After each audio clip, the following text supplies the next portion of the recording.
tonight's video is all about getting you ready for your quiz coming up, which is all about using trig identities to help you evaluate expressions, simplifying trig identities, and verifying trig identities. So hopefully you're not feeling too much like this guy right now and you're a little more confident, but if not, hopefully you will be by the end of this video.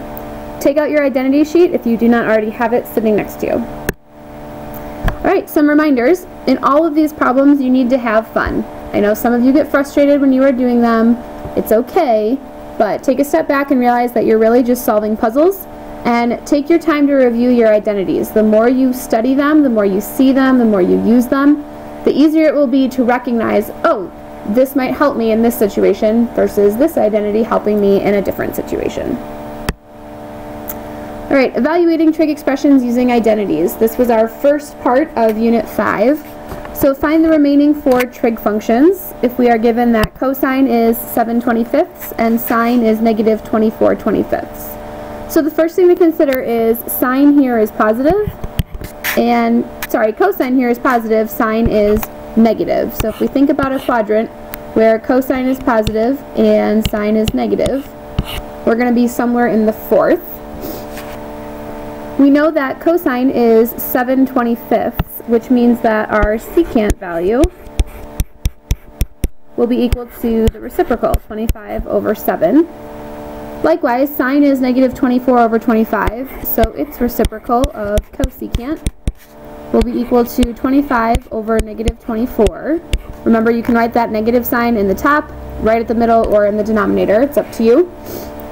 Then, our last two things we need to find are tangent and cotangent.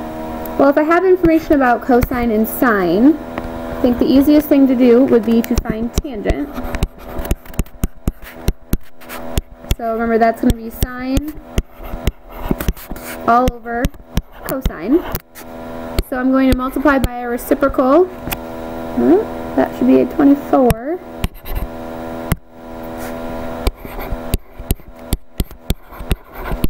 So the reciprocal is going to be 25/7. Those are going to cancel. And tangent will be equal to negative 24/7, which means cotangent will be equal to negative 7/24. So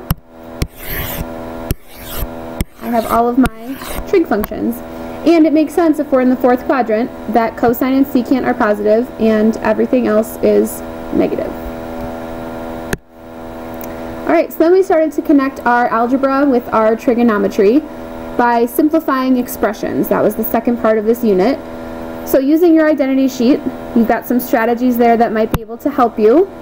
I'm going to go through it. I'm going to start changing some things to start canceling out some sines and cosines. So secant is 1 over cosine times cosine times sine of x over cosine of x times 1 over sine. Thinking about numerators and denominators, this is in the numerator, that's in the denominator, numerator, denominator. So across the top I have 1 times 1, which is just 1, and on the bottom I've got cosine. We know that 1 over cosine is equivalent to the secant of x. Done. Alright, still simplifying. Sine of x times cosine of x, all divided by 1 minus cosine squared of x. One of our strategies was anytime you see a squared term paired with some form of a positive or negative 1, you want to think about your Pythagorean identities. So I'm going to leave my numerator just as it is. Sine times cosine is pretty simple. But this part I can replace using one of my Pythagorean identities. I know that sine squared is equal to 1 minus cosine squared. Well, just like with algebra, if I've got sine over sine squared, one of those signs will cancel out. So I'll be left with cosine over sine. And cosine divided by sine, we can recognize simplifies to cotangent of x. Cotangent of x is definitely simpler than this green fraction that we started with. Alright. This one, 1 minus cosine of b times cosecant of b plus cotangent of b. We could probably start by rewriting some sines and cosines in here. But because we have algebra going on, I'm actually going to suggest that we start by FOILing. I think we'll see that some things cancel out a little bit nicer before we have to start changing to sines and cosines. So we're going to go first outside, inside,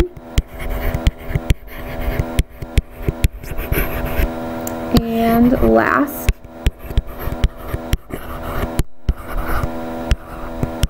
Cotangent B. Alright, so now I've got things in 4 terms. I'm going to think about some rewriting. I've got 1 over sine of B plus cosine of B over sine of B minus cosine of B times 1 over sine B minus cosine of B times cosine of B over sine B. Still simplifying. This one's going to stay where it is. Cosine of B over sine B minus cosine of B over sine B. Those are going to cancel out. Right? One's positive, one's negative. And then I'm going to be left with this cosine times cosine all over sine. So 1 over sine B minus, I write that as cosine squared B over sine of B. These have common denominators, so one of our strategies is to put things together with our common denominators. Again, I see a squared term with a 1, so I'm going to think about my Pythagorean identities. I'm going to replace that with a sine squared. Sine squared over sine will simplify to just sine of B. Alright, a reminder that establishing the identity is the same thing as simplifying, except now I tell you the answer that you're looking for, so you have a little more of a direction about where to go. You're going to start with one side at a time, and you're going to do all your work to simplify and try to get it to match the second side. So looking at this, I'm going to say the left side is what we're going to start with, and I'm going to try to make it so it simplifies to 1 minus cosine. Well, I've got a 1 plus cosine on the bottom, which looks like it could be part of a difference of squares. I've got a sine squared on the top, which I know is the same thing as 1 minus cosine squared from some other problems we've done, over 1 plus cosine. Now I can factor the top, 1 minus cosine of x and 1 plus cosine of x, all over 1 plus cosine of x. Thinking about terms that are going to cancel, 1 plus cosine is the same as 1 plus cosine, so I'm left with 1 minus cosine of x equal to 1 minus cosine of x. Again, remember, check off your answer, put that little box saying that you've completed it so you know that you've gotten through the whole verifying step. To recap, the reason I picked this identity is because I knew I was trying to get to 1 minus cosine, and I knew I had a square with the sign, which would get me to something dealing with cosines. Alright, establish the identity. I hope that you can recognize that the right side is going to be where we want to start, and try to simplify it to sine. So I'm going to ask that you pause the video in just a second, don't do it yet, and go ahead and replace all of your sines, cosines, tangents, etc. with identities that stick out to you, and then check back and see if we match. I won't do all of the simplifying yet, but I'm going to go through and replace hopefully what you consider to be obvious ones. So go ahead and pause now. Alright, so I replaced tangent of pi over 2 minus alpha with cotangent of alpha, and then I split things up across the addition. You don't have to, this is just one way to do this identity. If you do it a different way and you still get everything to simplify to sine of alpha, you're fine, don't worry. But I'm choosing to split this up into 2 separate fractions. So now, on the left side, this fraction, cotangents will cancel. Alright, I don't know how that's going to edit out, but my pen started freaking out and I had to pause the video and re-edit, so hopefully it's okay. Cotangents are going to cancel. You're left with sine of alpha over 2. On this side, I'm going to be left with cosine of alpha over 2, and I'm going to go ahead and change this into cosine of alpha over sine of alpha. Now, to simplify that double fraction that I have going on the right fraction, this one's going to stay sine of alpha over 2.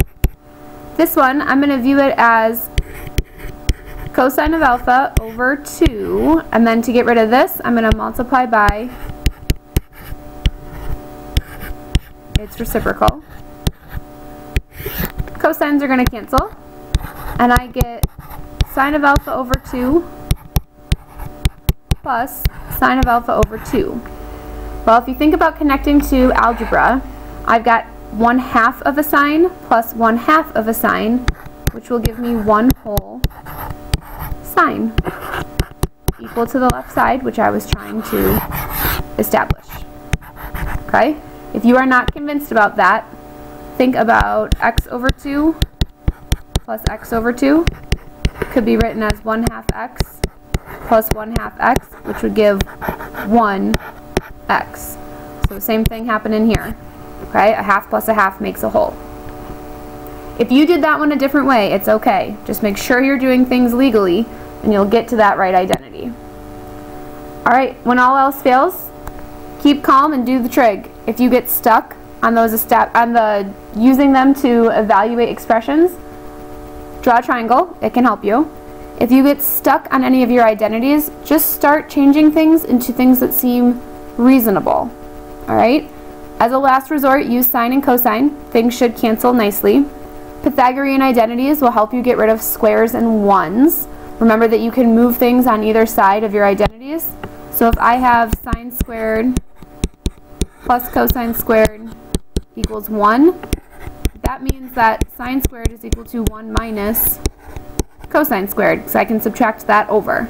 It also means that cosine squared minus 1 is equal to negative sine squared, because I can move that sine squared there and the 1 back over. Okay, so don't be afraid to move things around on either side of an equal sign on your identity sheet. For proving identities, you have to keep one side the same. Don't start messing with both sides. Things get too messy, and then you're assuming that your identity is true and you haven't proven it yet. If you get stuck, don't forget the MRC is there if you need it. Visit your teachers, ask good questions, do a lot of practice problems. A lot. You guys will be great. Big quiz for Unit 5 coming up soon.